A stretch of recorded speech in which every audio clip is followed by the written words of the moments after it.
En la continuidad de Modo Fontebeca, ahora es momento de presentar al próximo invitado. Es un antropólogo, doctor en ciencias políticas, escritor y analista internacional especializado en geopolítica y relaciones internacionales. Se desempeñó como profesor en instituciones como la Universidad de Buenos Aires y la Universidad Central de Venezuela. Presidió por 25 años la Coordinadora Regional de Investigaciones Económicas y Sociales. Es autor de numerosos libros y artículos académicos sobre política global.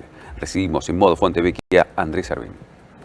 Me gustó tenerlo aquí, además un día como hoy, muy especialmente, ¿no? Cargado de informaciones internacionales que nos hacen dudar del orden mundial. Lo primero, la cuestión más básica, ¿cómo interpreta lo que está pasando en este hipotético acuerdo entre Irán y los Estados Unidos? Bueno, en primer lugar, buenos días y muchas gracias por la invitación. Yo creo que este es un acuerdo que podemos poner entre comillas por el momento. Básicamente, se va a firmar supuestamente el memorándum de entendimiento, que es un acuerdo marco muy general, el día 19, y a partir de ahí va a haber 60 días para empezar las negociaciones sobre algunos temas, no necesariamente todos los temas de la agenda bilateral entre Estados Unidos e Irán. Yo creo que sí, en primer lugar va a estar el tema, y ya lo planteó Trump, de la apertura del Estrecho de Hormuz. En segundo lugar, probablemente surja el tema de las sanciones contra Irán. Parece que hay una negociación ahí en el sentido de que sí se va a descongelar una serie de fondos para Irán. Y el gran tema que nos volvería al principio es el tema del enriquecimiento de uranio y hasta dónde puede llegar en cuanto a su capacidad nuclear Irán.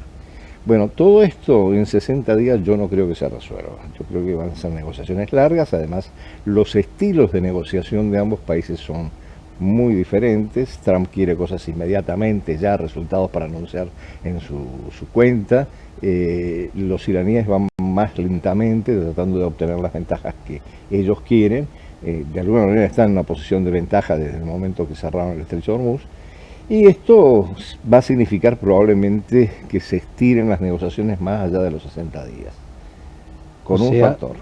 En las elecciones norteamericanas. Sí. Pero con un factor intermedio. Que en toda esta ecuación vamos a ver qué papel desempeña Israel. Porque habitualmente, a ver, el planteamiento es, esto es básicamente una confrontación de Estados Unidos-Irán. No. En realidad es un trilema en donde el tercer factor es Israel. Israel está planteando, bueno, lo que planteó en estos días. Sin anunciado el acuerdo, Israel siguió bombardeando hasta Beirut. Pero es interesante, yo estaba viendo cómo se refleja eso en la población en general de la región. Hay como una revalorización del papel de Irán, siendo que Irán es persa, no es árabe, ¿no? Pero, por ejemplo, estaba viendo algunas entrevistas de gente que estaba regresando en Líbano a sus hogares, a ver qué quedaba de sus hogares en el sur del Líbano, y entonces era como, bueno, gracias a Irán estamos volviendo. Entonces, este mensaje es un mensaje muy significativo en términos de cómo posiciona a Irán como un poder regional relevante, pese a que el intento fue justamente neutralizarlo como un poder relevante a nivel regional. Si usted coincide que finalmente hay una victoria de Irán y una derrota de Estados Unidos, con la mayoría de los analistas. Yo coincido, pero matizaría un poco, porque tampoco es tan drástico, ¿no? Es decir, hay una victoria de Irán en el sentido que ha sabido resistir todo el embate de la confrontación, superarlo a un costo alto, pero lo ha hecho, y por otro lado imponer sus condiciones. Y del lado de Estados Unidos, evidentemente, ha tenido que ceder frente a la situación con Irán. ¿E Israel? O sea, Estados Unidos sale derrotado, Irán sale en algún sentido mejor de lo que se esperaba. ¿Y Israel? Bueno, esa es la gran incógnita. Es decir, Israel tiene, primero que los objetivos de Israel en cuanto a la región no necesariamente coinciden con los de Estados Unidos. Esta alianza funcionó circunstancialmente, pero ahora estamos viendo que hay una tensión muy grande. De hecho, hay un reclamo por parte de Trump a Netanyahu. Y en segundo lugar, lo que pasa que yo creo que no se disocia el papel de Israel de una visión del gran Israel, de la expansión de Israel y de la negación de la posibilidad de dos estados, el palestino y el de Israel. Entonces, esto hay que enmarcarlo además en función de cada uno de los sectores que están en juego en las próximas elecciones que se vienen. A pesar de que los sectores de oposición pareciera que cuestionan muy drásticamente a Netanyahu, lo cierto es que no todos cuestionan la guerra y no todos cuestionan la continuidad de los ataques en el Líbano porque creen que realmente Hezbollah es una amenaza existencial para Israel. Pero yo creo que el cuadro es mucho más amplio, porque Israel está viendo la perspectiva de todo lo que está pasando, está perdiendo sus vínculos con los países del Golfo Pérsico. ¿Por qué? Bueno, porque básicamente, ¿qué sucede? Hay esta situación de impas en función de que los países del Golfo Pérsico confiaban en Estados Unidos y de alguna manera eso estaba relacionado con la alianza con Israel. Era un carácter transitivo con Israel. Exactamente. Y la pérdida de confianza con Estados Unidos implica una pérdida de confianza con Israel. Una pérdida de confianza con Israel, pero además yo creo que Irán está haciendo su trabajo de acercarse a los países del Golfo Pérsico.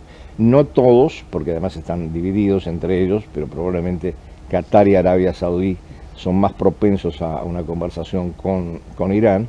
Y en ese sentido también están alejando la posibilidad de una mayor influencia de Israel en esta región. Y la prueba ha sido, bueno, todo lo que ha sucedido en términos de cómo han sido atacados los países del Golfo Pérsico por parte de Irán, ¿no?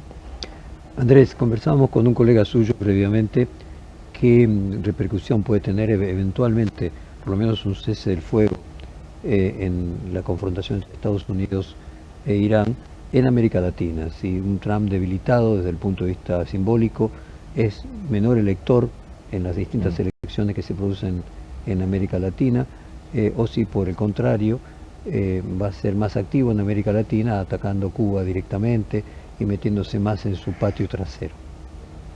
Yo creo que sí va a haber una prioridad con respecto a asegurar el área de influencia de Estados Unidos, que es el hemisferio occidental.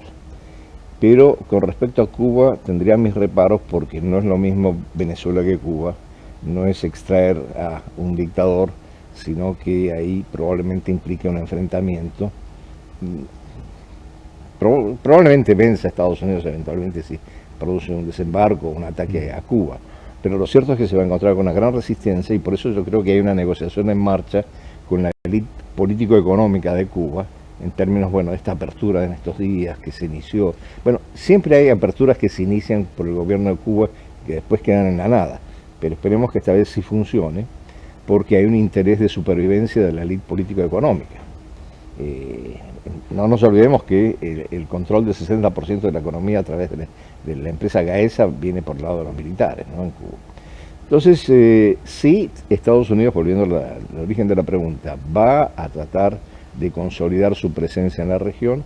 Obviamente esto va a significar más que la preocupación por Rusia o por Irán, la preocupación por China, y yo creo que se siente bastante incómodo la administración Trump en particular con esta presencia comercial, económica de China, particularmente en el Cono Sur. Van a tratar de presionar. Es interesante, por ejemplo, ¿por qué se invitó a Brasil al G7? Yo creo que ahí hay un juego en términos de que, bueno, acerquemos a todos los jugadores que eventualmente pueden ser interlocutores de China y tratemos de reconstituir las relaciones con los principales actores, en este caso Brasil, ¿no? Vamos a ver cómo avanza esto, pero en realidad creo que va a haber una reafirmación de la presencia estadounidense a nivel hemisférico con gradaciones que van desde Centroamérica, Caribe, hacia la parte norte del continente hasta el Cono Sur, ¿no? Entonces, en el caso del Cono Sur, el tema es China. En el caso del Caribe, la cuestión es qué significa para los votantes latinos Cuba en Estados Unidos. Yo creo que ese es uno de los factores más importantes, ¿no? Y creo que Marco Rubio es la personalidad que lo define de alguna manera por su origen y por su posición y por todo lo que ha dicho al respecto. Ahora, yo no sé si en este momento, frente a las elecciones de medio término, algún tipo de avance sobre Cuba puede dar los resultados desde el punto de vista electoral que podría estar esperando la administración Trump. Porque sí hay una comunidad cubanoamericana que va a responder a eso positivamente, pero también hay sectores dentro de esa comunidad que no responden positivamente a la posibilidad de una intervención estadounidense en Cuba. Habría que matizar eso. ¿Cómo ve usted la relación entre la Argentina y Estados Unidos? Si la relación entre Milei y Trump es trasladable a Milei y el Partido Republicano o a la Argentina y cualquier administración norteamericana. Bueno, yo creo que es un factor, Argentina es un factor que pesa dentro de esta visión de Estados Unidos con respecto al hemisferio. Obviamente la relación con Milei y un gobierno como el de Milei favorece esta posición de que Estados Unidos pueda consolidar su influencia a nivel regional. No sabría qué puede pasar con un cambio de gobierno, evidentemente, donde de repente las relaciones con Estados Unidos pueden tensarse o no sabemos. Andrés, lo veo con un libro. Sí. Cuéntenos. Bueno, este es mi más reciente libro, Room Service en la Selva. No tiene nada que ver con lo que estábamos hablando, fuera del hecho de que los viajes que hacía me servían para colectar anécdotas, y es un libro que tiene una sola intencionalidad: entretener y divertir a la gente con las anécdotas y muchas historias. Pero hay allí siempre metáforas de lo que significa cada uno de los países, y lo que significa la política, la cultura, la forma de vida.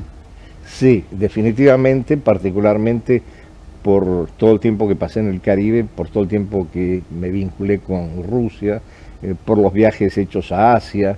Entonces, bueno, ahí hay muchos elementos, ha habido muchas anécdotas y hay muchas historias que contar. Y esas son las historias que cuento. Y esas cuestiones de la cultura terminan siendo más profundas que la política. Es decir, eso le hace suponer a usted, por ejemplo, que Cuba ha sido de una determinada manera, independientemente de que se extraiga a un dictador o no. Yo creo que sí, el factor cultural es un factor que está subestimado generalmente en la política, no siempre en el trabajo diplomático, donde hay diplomáticos que sí comprenden eso, pero entender los códigos del otro y tratar de manejarse en función de eso para lograr algún tipo de objetivo de carácter diplomático, es una tarea extremadamente difícil. No todos los diplomáticos están preparados para eso. ¿Y Itamaraty comprende eso? Y más allá de que el presidente pueda ser alguien menos experto como Bolsonaro, finalmente a Brasil hay que tratarlo como una potencia. Yo creo que sí.